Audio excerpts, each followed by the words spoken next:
స్వేచ్ఛలా కూడా స్వేచ్ఛల రైతు భరోసా గురించి ఇచ్చారు. రైతు భరోసా నిరీక్షణ అంట. ముగిసిన ప్రభుత్వ గడువు, సర్కార్ నుంచి స్పష్టత కరువు. 18 లక్షల మంది రైతుల ఎదురుచూపంట.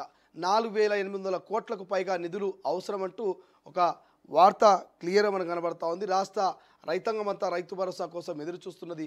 ప్రభుత్వం ఇచ్చిన గడువు ముగిసినప్పటికీ 4 ఎకరాల లోపు భూమి ఉన్న రైతుల ఖాతాలో ఇంకా నగదు జమ కాలేదు. 4 ఎకరాలకు పైగా భూమి ఉన్న రైతుల ఖాతాలో ఇంకా నగదు జమ కాలేదు. ఈ విషయంపై ప్రభుత్వం సైతం క్లారిటీ ఇవ్వలేదు. దీంతో భరోసా వస్తుంది రాదు అనే డైనమాలో పడ్డారు రైతులు. మిగిలిన రైతులకు భరోసా నిధులు జమ కావాలంటే ఇంకా 4800 కోట్ల నిధులు అవసరమవుతాయంటూ ప్రభుత్వం అంచనా వేస్తున్నది. సో రైతు భరోసా, రైతు రుణమాఫీ అనగానే తొలి వెలుగులో చూస్తున్నటువంటి చాలామంది రైతన్నలకు మీకు తెలుసు, మొదటి నుంచి కూడా రైతుల పక్షాన నిలబడుతూ రైతుల పక్షాన కొట్లాడుతూ వస్తుంది తొలి వెలుగు.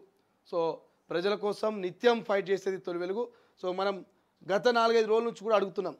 ఇదే రేవంత్ రెడ్డి గారు మార్చి 31 లోపు రైతు భరోసా సాగుకు యోగ్యమైనటువంటి ప్రతి ఎకరాకు అందిస్తామన్నారు. ఎందుకు అందించలేదు సార్ అని చెప్పేసి ప్రశ్నించింది తొలి వెలుగు.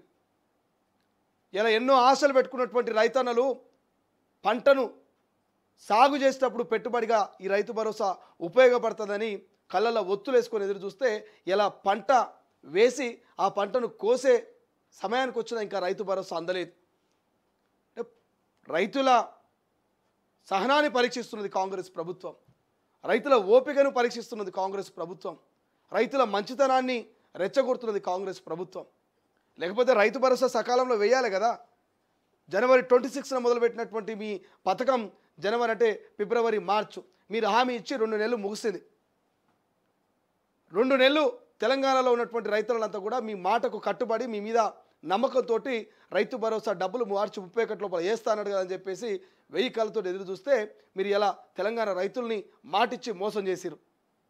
నిజం చెప్పాలంటే సోషల్ మీడియాలో ప్రచారం జరుగుతున్నది.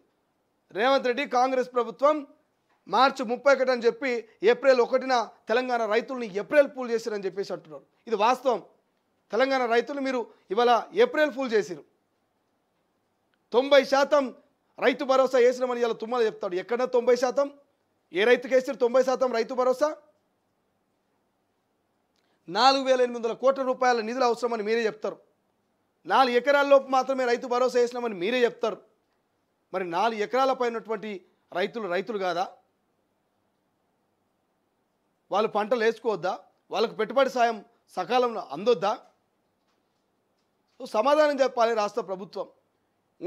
అంటే ఖజానా ఖాళీ అయింది, అంటే చేసిన అప్పులకు మిత్తులు కడుతున్నాం. మరి రైతులను కూడా పట్టించుకోవాలి కదా. ఇలా రైతులు 1000 కళ్ళతో ఎదురు చూస్తూ ఉన్నారు. నేను 1-2 సార్లు చెప్తా ఉన్నాను, రైతులకి ఇలా ఏముండదు పెద్దగా. పంటను ఒక పసిపాప లెక్క వాళ్ళు సాదుకుంటారు. ఆ పసిపాప లాంటి పంటకు పెట్టుబడికి మీరు ఇస్తున్న సాయం ఎప్పుడు అందుతుందని బ్యాంకు మెసేజ్లు చెక్ చేసుకుంటున్నారు. 1-2 సార్లు బ్యాంకులకు పోయి అడుగుతున్నారు, ఏమయ్యా సార్ మా రైతు భరోసా పైసలు పడ్డాయా అకౌంట్లో అని. మెసేజ్ వస్తలేదు, పైసలు పడ్డాయా అని అడుగుతున్నారు. మీరు చెప్పిన జనవరి 26 నుంచి మార్చి 31 దాకా 2 నెలల కాలంలో 20-30 సార్లు బ్యాంకులకు పోయి ఉండొచ్చాలు. ఇప్పుడు ఏప్రిల్ మొదటి వారం వచ్చే ఈ మార్చి 31 ముగిసే ఇంకా కూడా ప్రభుత్వం క్లారిటీ ఇయ్యలే. అయ్యా 4 ఎకరాల లోపలకు మేము ఇచ్చినాము, 4 ఎకరాల పైన ఉన్నటువంటి రైతులకు ఏప్రిల్ 15 లోపు ఇస్తాము, లేకపోతే ఏప్రిల్ నెలాఖరు లోపు ఇస్తాము, ఇవ్వము. ఇలా ఇవ్వము క్లారిటీ కూడా లేదు. ఎందుకంటే వీళ్ళు సాగుకు యోగ్యమైనటువంటి భూములకు ఇస్తామన్నారు. డెడ్ లైన్ పెట్టలే. 5 ఎకరాలో 10 ఎకరాలో 15 ఎకరాలో అనే డెడ్ లైన్ పెట్టలే. సాగుకు యోగ్యమైనటువంటి ప్రతి ఎకరాకు మేము 12,000 రూపాయలు ఇస్తాం ఏడాదికి అని చెప్పారు. మరి సాగుకు యోగ్యమైనటువంటి భూములు 4 ఎకరాల లోపే ఉన్నాయా? సాగుకు యోగ్యమైనటువంటి భూములు 4 నుంచి 10-15 ఎకరాలు ఉన్నాయి, 20 ఎకరాలు ఉన్నాయి, 100 ఎకరాలు ఉన్నాయి, 200 ఎకరాలు ఉన్నాయి కదా. మరి ఆ భూములకు ఎప్పుడు వేస్తారు చూడాలి. రాష్ట్ర ప్రభుత్వం స్పందించాలి. మనం ప్రశ్నించడం మన వంతు. ప్రజలు కూడా ఇలా ఎవరు చెప్పుకోవాలనో ఆ బాధ ఎవరితో వాళ్ళు అడగాలనో కూడా అర్థం కానటువంటి పరిస్థితి. తెలంగాణ రైతన్నలారా, నిజంగా ఈ కాంగ్రెస్ ప్రభుత్వం వచ్చిన ఈ 15 నెలల్లో రైతు భరోసా మీరు సాటిస్ఫాక్షన్ ఉన్నారా? రైతు